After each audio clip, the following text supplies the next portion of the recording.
Welcome back, students. Let's resume. We are pretty much done with all these problems, but we left this one out.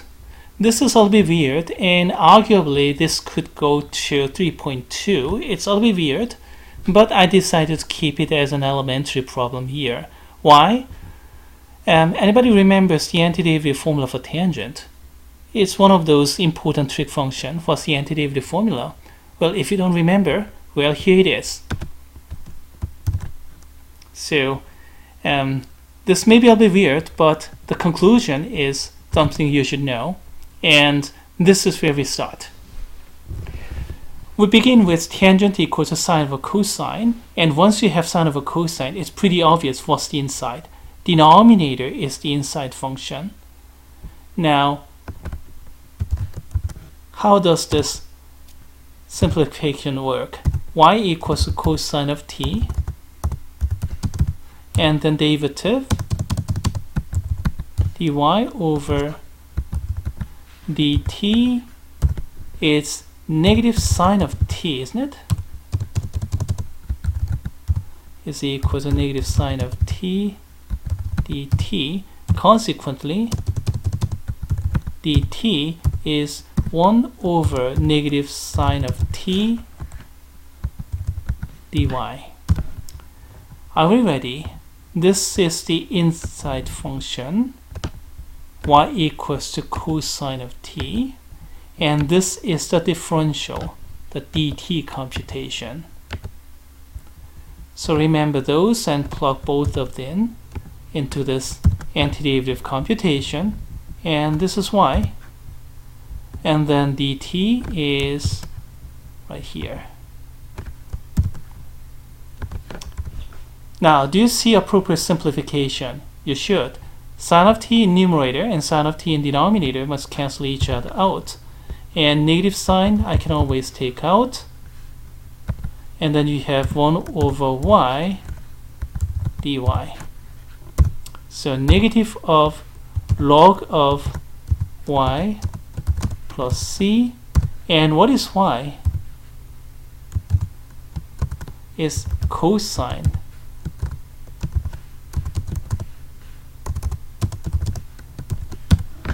And this is the antiderivative formula for tangent function.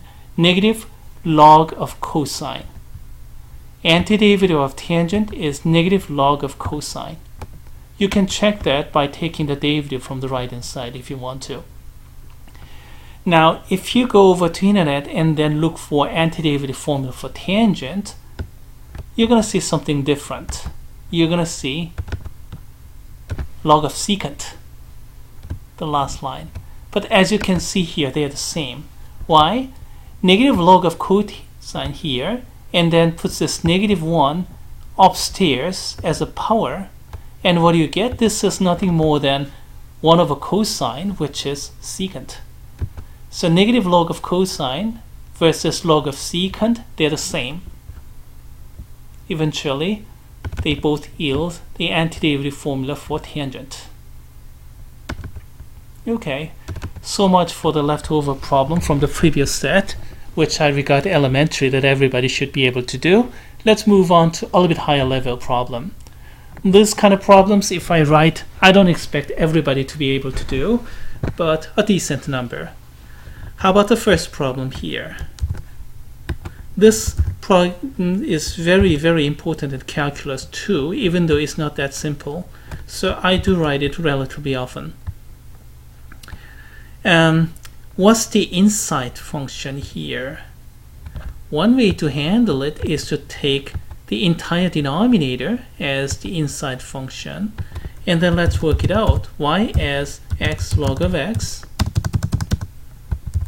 dy is, we'll have to take the derivative here using the product rule. The derivative of the first function times the second function plus first function times the derivative of second function. So what do you get? It's log of x plus 1, isn't it? Consequently, dy is 1 plus log of x dx, and so on. Now, how is this helping for this computation? I don't know whether this will work or not. I think it will not work, but if you want to give it a try, please go ahead. There is better way though, and I want to talk about better way than going through this. Instead of taking the entire denominator, we'll simply take log of x.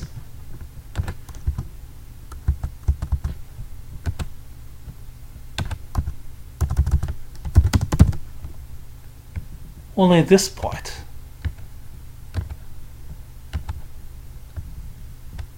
And will that help? You'll see. If you take u as log of x, y is taken, so let me take different character. Du over dx is 1 over x, alright? Du is 1 over x dx. Consequently, dx is x du. These probably will not work, so I don't need it anymore. Here is the original substitution, the red part, and then here is the differential, the blue part. Let's put both of them into this problem and let's see what you get.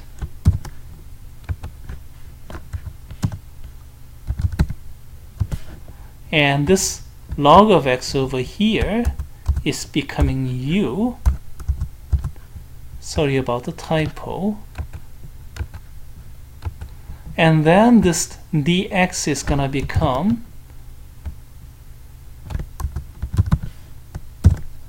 x du. Why am I losing colors? Okay, that looks good. Now, do you see simplification? You get 1 over u du after canceling those x away down here and up there. In the end, what do you get? Log of u plus c, which is log of, what is u? We get log of x, because please remind yourself that u is equal to log of x. So you have double log. Kind of strange, because instead of taking entire denominator, you have to take only a part of it.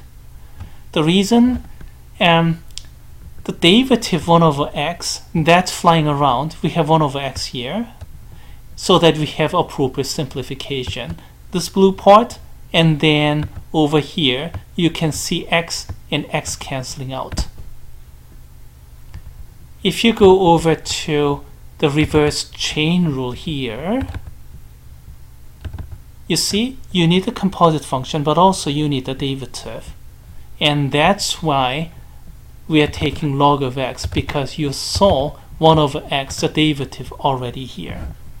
A little bit unusual, but in Calc 2, this is going to become really standard. This is important in Calculus 2. Let's go to the next problem. Again, this is important in Calc 2. We have this integral, and what's the inside function? And that can be a little bit confusing. We have this big parenthesis, so maybe it's tempting to take the entire inside of the parenthesis as my inside function, especially if you have something like second power or something like that. But no, this is correct substitution. We'll take, let's see, s equals to sine of theta.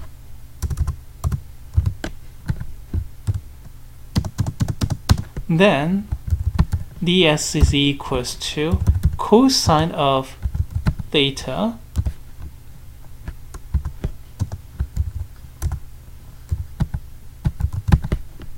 after taking derivative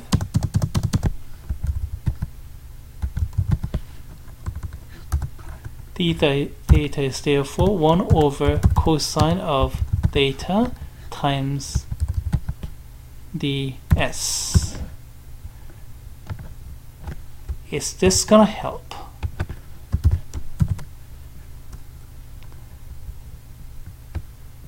It'll help. You see, we have this sine part here and then there,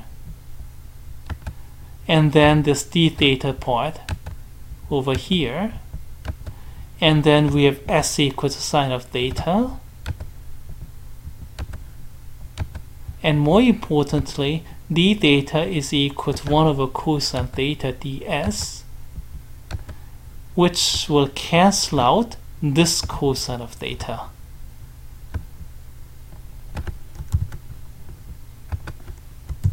So you see, this 1 over cosine will cancel out this cosine. Want to see?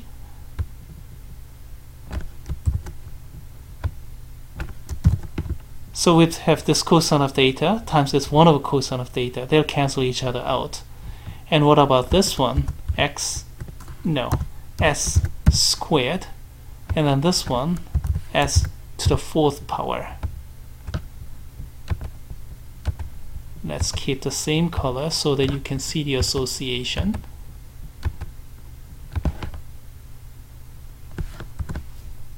So this is how the substitution works. After simplification, you're going to get an integral kind of like this.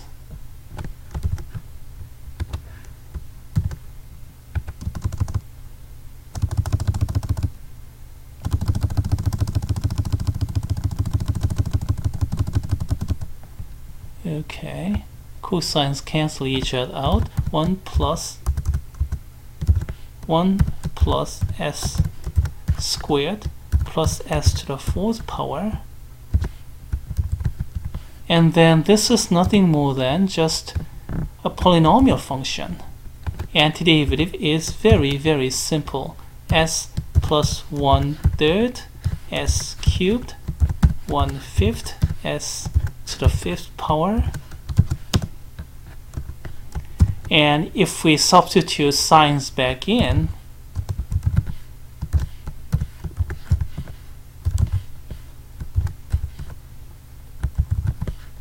plus 1/5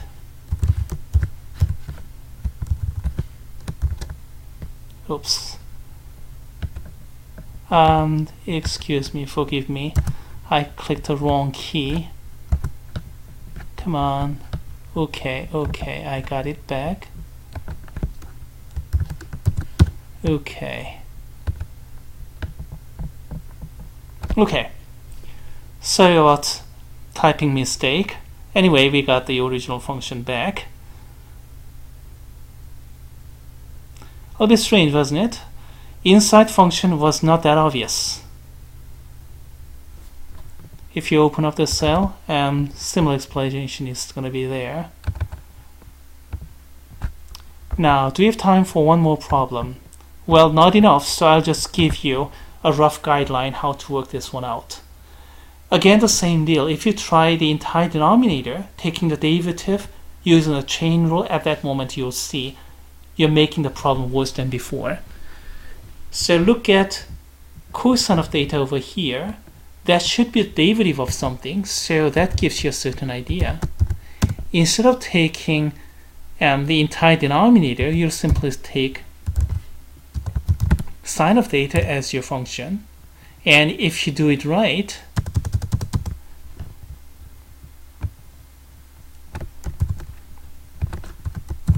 this will turn out to be the same as 1 plus